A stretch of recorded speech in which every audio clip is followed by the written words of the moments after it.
जागृत होत नाही. अशा त्या कर्दम मुनींनी 10,000 वर्ष तपश्चर्या केली आणि त्यांची तपश्चर्या बघा फलद्रूप झालेली आहे. मग ब्रह्मदेव यांनी जो स्वयंभू मनू होता ना त्याची कन्या होती. तिचं नाव काय होतं? देवहूती. देवहूती ती देवहूती उपवर होती. स्वयंभू मनूची कन्या देवहूती काय काय होती? उपवर होती. आता मुलगी उपवर असली म्हणजे काळजी कोणाला असते? आई वडिलांना काळजी असते, जास्ती वडिलांना असते. कारण वडिलांना काय आणावं लागतं? पूर्वी लागत होतं जास्ती, आता काही काळजी लागत नाही. मुलींच्या वडिलांना आईंना आता काही चिंता नाही. कशाची? सोन्याची. पूर्वी सोन्याची चिंता होती. आता काळ बी बदलला थोडासा. पहिला मुद्दा तर मी म्हणतो भेटतच नाही, नंबरच लागत नाही, लॉटरीच लागत नाही. असं आहे. कारण मुली आत्ता शिकलेल्या आणि हे भाऊ मॅट्रिक न पास. मग कशाला लागीन MSc झालेली मुलगी करीन का तसं? असं आहे. शिक्षण झालेल्या मुली शिक्षण झालेल्या मुलांना त्या वरत असतात. तर आता हे पूर्वीची गोष्ट. आता ती होती राजाची राजकन्या. तो राजा होता स्वयंभू मनू आणि त्यांची ती राजकन्या देवहूती ती उपवर. आणि मग ब्रह्मदेवाने बघा तिथं जाऊन स्वतः सांगितलं की राजा म्हटले तू जा त्या कर्दम मुनीच्या आश्रमामध्ये. त्यांची तपश्चर्या फलद्रूप झालेली आहे आणि त्यांना तुझी ही जी कन्या आहे ना म्हटले ब्रह्मदेवाची कोण आली ती सांगा बरं. ब्रह्मदेवाची नात आली ती. कारण ब्रह्मदेवाचा तो कोण होता? स्वयंभू मनू पुत्र होता, शरीरापासून जन्माला आला होता. आणि त्याची कन्या म्हणजे त्याची कोण आली? ती ब्रह्मदेवाची नात आली. मग आपल्या नातीचा विवाह म्हणजे नातीला देण्याकरता आपल्या पुत्राला ब्रह्मदेवाने आज्ञा केली. आणि ब्रह्मदेवाच्या आज्ञेने मग आता ब्रह्मदेवाची तर त्यांनी पूजन केलं. आल्यानंतर ब्रह्मदेव आले. ब्रह्मदेवाला विचारलं की येण्याचं प्रयोजन काय म्हटले. तेव्हा त्यावेळेला स्वयंभू मनूला सांगितलं की हे स्वयंभू मनू, हे शत्रुपा ऐक म्हटले, तुमची ही जी कन्या आहे ना देवहूती ही उपवर झालेली आहे. आता तुम्ही एक करा. तो कर्दम मुनी आणि त्याने सरस्वतीच्या तीरावर 10,000 वर्ष दिव्य तपश्चर्या केली आणि त्याची तपश्चर्या काय झालेली आहे? फलद्रूप झालेली आहे. म्हणून तुम्ही आपली कन्या तिथं जाऊन त्यांना कन्यादान करून अर्पण करून द्या.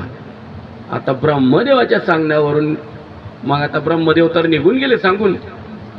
पुन्हा दुसऱ्या दिवशी यांनी रथ झुपलेला आहे आणि रथ झुपून ते आले. तर ते कर्दम मुनीच्या आश्रमामध्ये रथ त्यांनी आणून त्या कर्दम मुनींच्या आश्रमाच्या जवळ उभा केला आणि रथ त्यांनी घोडे सोडले आणि ते घोडे बांधून दिले आणि आतमध्ये आश्रमामध्ये आले.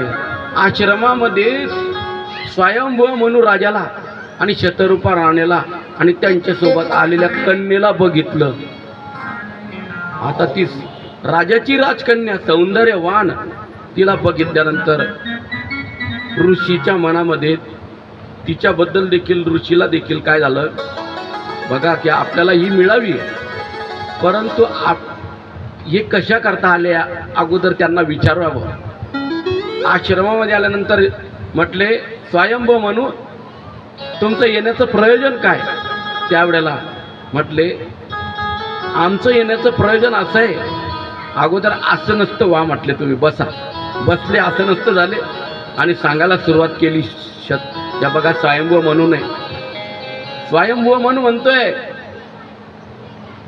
हे कर्दम मुनी, भगवान ब्रह्मदेव यांनी मला आज्ञा केली की तुमची 10,000 वर्षाची दिव्य तपश्चर्या फलद्रूप झालेली आहे आणि त्यांनी मला आज्ञा अशी केलेली आहे की माझी जी कन्या आहे ती उपवर आहे, ती तुम्हाला कन्यादान करून तुम्ही आपल्या आपल्या राज्यामध्ये निघून या, असं मला ब्रह्मदेवाची आज्ञा आहे. म्हणून ब्रह्मदेवाच्या आज्ञेवरून मी तुम्हाला माझी कन्या देण्याकरता आलेला आहे. तर बघा पहिलाच विवाह येतो या पृथ्वी तलावरचा मंगल अष्टक म्हणून पहिला विवाह. म्हणून तेव्हापासून मैथुनाने ही प्रजेची वाढ होऊ लागलेली आहे. फार प्रजेमध्ये वाढ झाली ती तेव्हापासून. मग स्वयंभू मनू आणि शतरूपा यांना देखील कर्दम मुनींनी होकार दिला. म्हटले तुम्ही राजे आहे म्हटले, आणि तुमची ही राजपुत्री आहे म्हटले, राजकन्या आहे. अहो अशी राजाची राजकन्या आणि सौंदर्य संपन्न आपल्याला देण्याकरता तयार आहे. कोणता संन्यासी महाराज करणार नाही सांगा बरं. राजाची पोर, राजाची पोर केल्यानंतर सप्त्याला भटकणं पडेल का?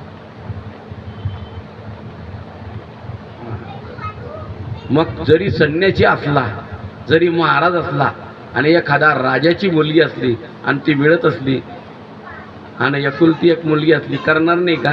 जरा जवाई होणार नाही का? कारण त्याला माहित आहे का एकुलती एक मुलगी आहे, मिळाली म्हणजे बस एवढी जमीन आणि एवढं बिल्डिंग कोणाची आहे? बंद्याची. कारण बंद्याची, कारण ती एकुलती एक आहे ना.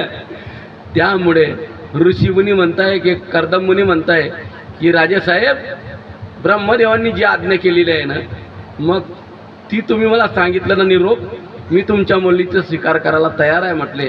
आणि बघा ज्यावेळेला कर्दम ऋषीने त्यांना होकार दिला त्यावेळेला ब्राह्मणांच्या साक्षीने मंगल अष्टकांच्या गजरामध्ये त्यांनी तो विवाह संपन्न केलेला आहे. आणि लग्न लागल्यानंतर काय असतो? प्रारंभी विनंती करू गणपती, विद्या दया सागर.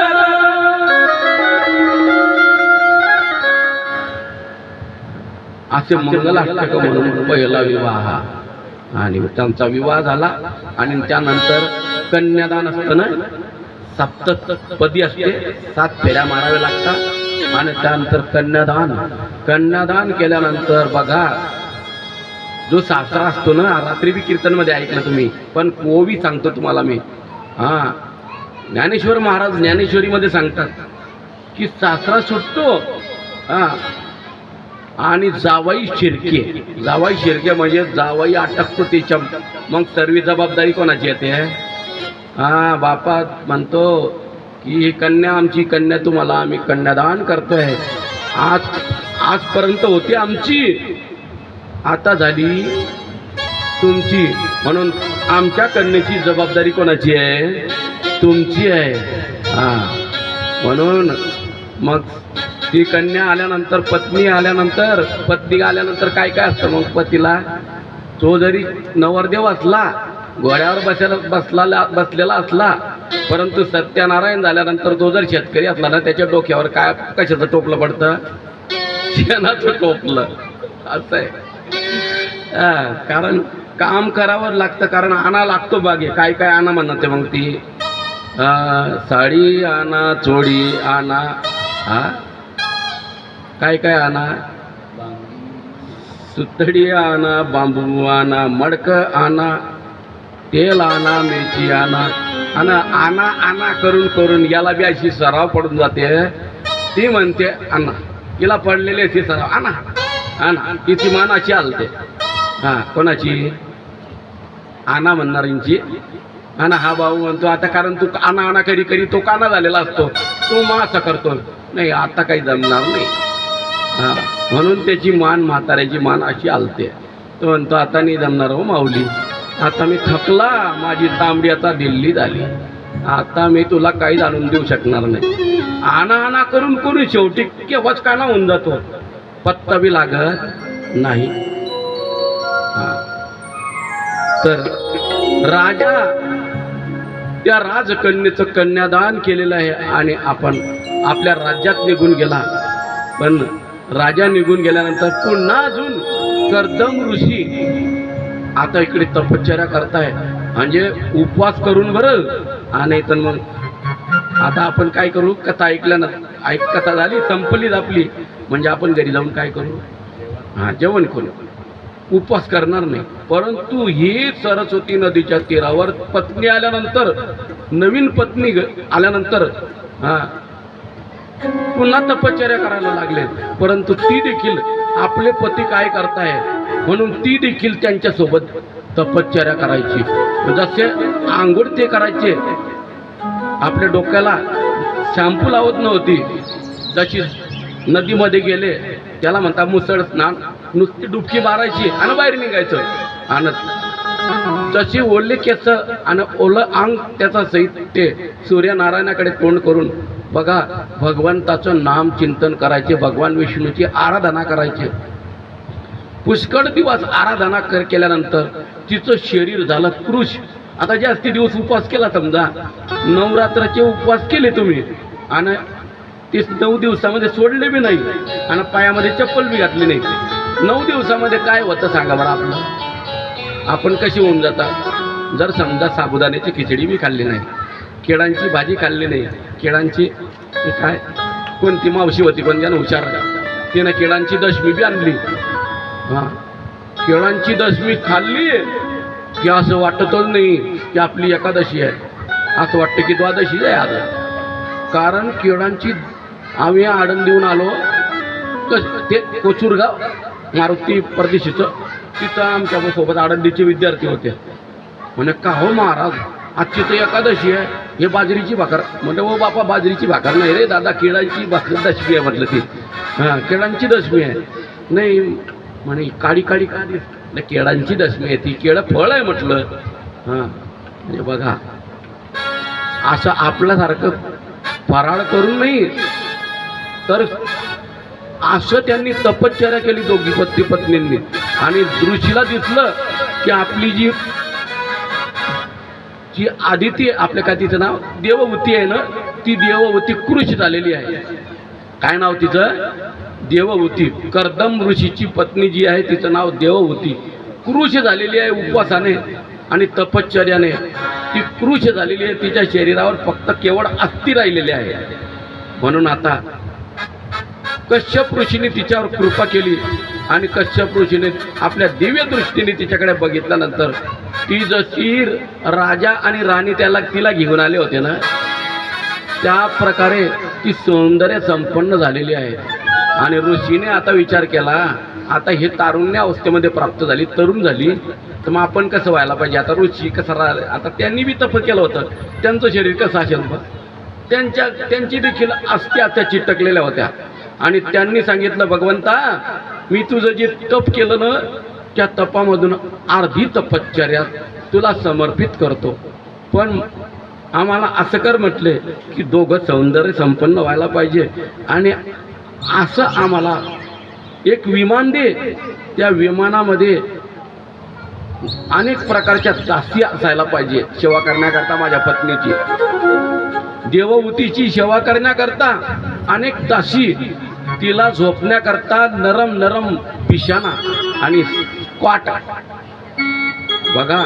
आणि विमानामध्ये बसून बघा जे देवतांची जे काही उद्यानं होते, देवता जे ठिकाणी भ्रमण करायचे, फिरायचे. आपण जसे महाबळेश्वर वगैरे अशा ठिकाणी जाऊन येतो ना, त्या ठिकाणी कर्दम मुनींनी त्या देवहूती मातेला भ्रमण करण्याकरता फिरण्याकरता नेलेले आहे. आणि त्या ठिकाणी बघा त्या कर्दम ऋषीपासून त्या देवहूती मातेला 9 वर्षामध्ये 9 मुली झाल्या. किती? 9 मुली झाल्या. किती मुली झाल्या? 9 मुली. मैत्रेय मुनी म्हणता विदुरा कर्दमांना बघा 9 मुली झालेल्या आहे त्या देवहूती मातेपासून. आणि पुन्हा मग आता मैत्रेय मुनींनी सांगितलं होतं की तुला ज्या वेळेला पुत्र संतान होईल त्यावेळेला मी मात्र संन्यास घेतल्याशिवाय राहणार नाही. पण म्हटले पतिदेवा आहो म्हटले या मुली आहे म्हटले, आणि आता तुम्ही जर मग संन्यास घेसाल आणि या मुलींचा विवाह कसा काय, मी स्त्री कशी काय करेल म्हटले. परंतु तुम्ही काय सांगितलं आहे की पुत्र झाल्याशिवाय मी संन्यास घेणार नाही. तर मग आता माझा उद्धार होण्याकरता मला देखील एखादा पुत्र व्हायला पाहिजे. म्हणून तुम्ही काही दिवस आश्रमामध्ये वास्तव्य करावं. आणि तिने विनवणी केल्यामुळे, कारण तिने देवहूती मातेने पतिदेवाला फार सहकार्य केलं होतं. स्वतः बघा विवाहित ती वधू असून तिने पतिदेवाच्या सोबत तपश्चर्या केली. सामान्य गोष्ट आहे का? लगेच लग्न झाल्यानंतर एखाद्याला जर समजा वनवासामध्ये घेऊन गेला एखाद्या पत्नीला माणूस, ती थांबेल का? आणि जर आता वनातच जायचं होतं, हां तुला मंदिरात राहायचं होतं, तर कशाला माझ्यासोबत लग्न करायला बसला होता बापा, कोण म्हणते?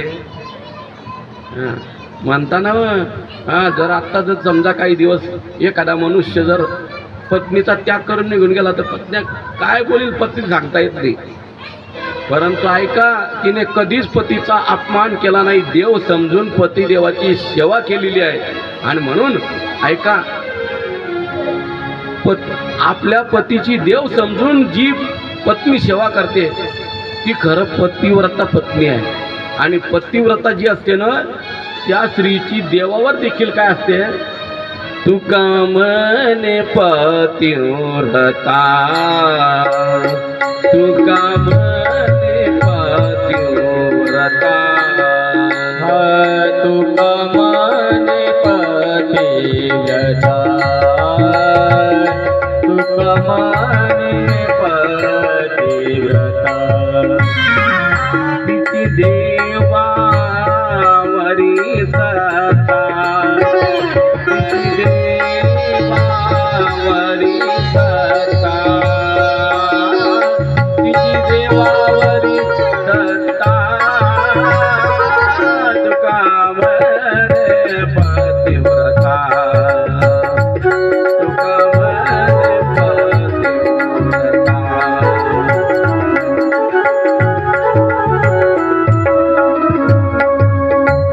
तिची देवावरी सत्ता, तिची देवावरी सत्ता, तुका म्हणे पतिव्रता, तुका म्हणे पतिव्रता.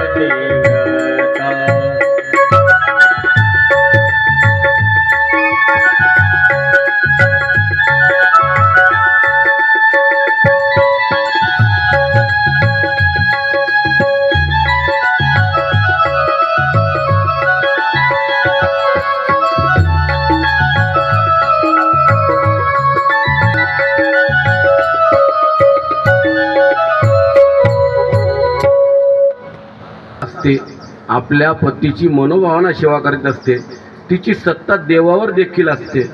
म्हणून बघा, एकदा तुम्हाला उदाहरण दिल्यानंतर तुमच्या लक्षात येऊन जाईल. थोडक्यात उदाहरण देतो.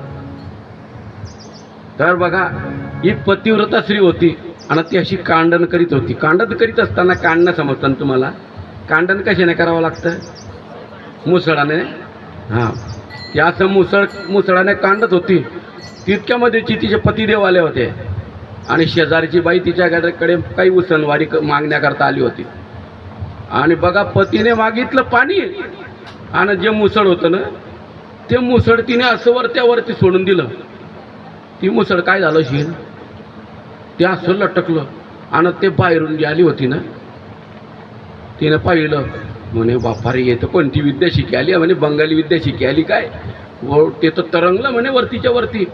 हां, आणि ते तरंगलेलं मुसळ तिने ते सगळं शांत होऊ दिलं, पाणी दिलं हिने, आणि ते मुसळ पुन्हा घेतलं तिने आणि ते कांडाला लागले. आणि तितक्यामध्ये ही आली, हिने ते सर्व बघितलं होतं. म्हणे ताई, हे मुसळाचं वरती तरंगण्याकरता मला बी शिकवलं म्हणे. म्हणे ताई, ते शिकवावं लागत नाही. मी माझ्या पतिदेवाची काय करते? सेवा करते. म्हणे कशी काय सेवा करता? म्हणे सकाळी उठल्यापासून पतीला सर्व न मागता देते. हां, बाहेर दिशेला जायचं असलं, म्हणजे बाहेर त्याला जायचं असलं तर त्याला पाणी भरून देते. पूर्वी म्हणजे लोक बाहेर जात होते खेड्यापाड्यामध्ये, पूर्वीची आहे सर्व. तर मी अशी सेवा करते म्हटले पतिदेवाची सकाळपासून. हां, त्यांच्या मागण्याच्या अगोदर त्यांना मी न मागता देते. आता ही होती पतीची, हे पतिव्रता नव्हती, ही पतीवर डेअरिंग करणारी होती. हां, आता हे काय म्हणते, आता त्याला माहित होतं, तो घाबरत होता बिचारा तिला. आता ते डेअरिंग करणारे राहते, ते काय बोलीन सांगता येत नाही.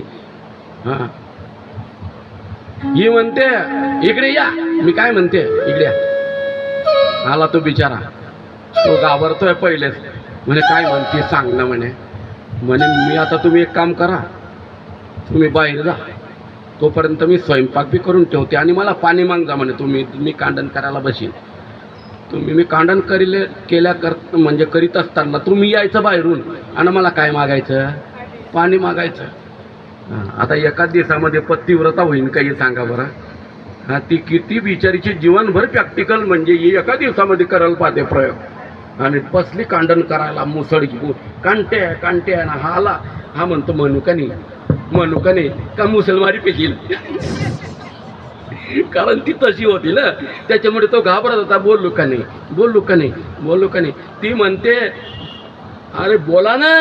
हा, बोला ना म्हणजे तिचं बोलानं होतं, असं नव्हतं. ती काय म्हणत होती, बोमला. हा, आता बोला ना, पण बोला ना म्हणून बोललं नाही. नंतर त्यानंतर तिने दुसरा शब्द प्रयोग केला, बोमला ना. म्हणे आता राहिली का ती पतिव्रता. आता त्याने कसा तरी हिंमत करून म्हणे पाणी दे मला. आणि हिने काय केलं, ते मुसळ सोडलं. ते मुसळवर तिला टकला असेल का तुम्हाला वाटतं? ते कुठे बसला असेल, जो पडलं ना खाली याच्या डोंबल्यावर नाही, या डोक्यात हिचं डोकं फुटलं. म्हणजे पतिव्रता होणं काही एका दिवसाचा खेळ समजते का ताई तू? अरे जीवन कायमस्वरूपी आयुष्यभर पतीची सेवा करावी लागते, तिला म्हणता पतिव्रता. आणि तू एका दिवसामध्ये ते म्हणजे तू प्रयोग करते आहे. तर बघा.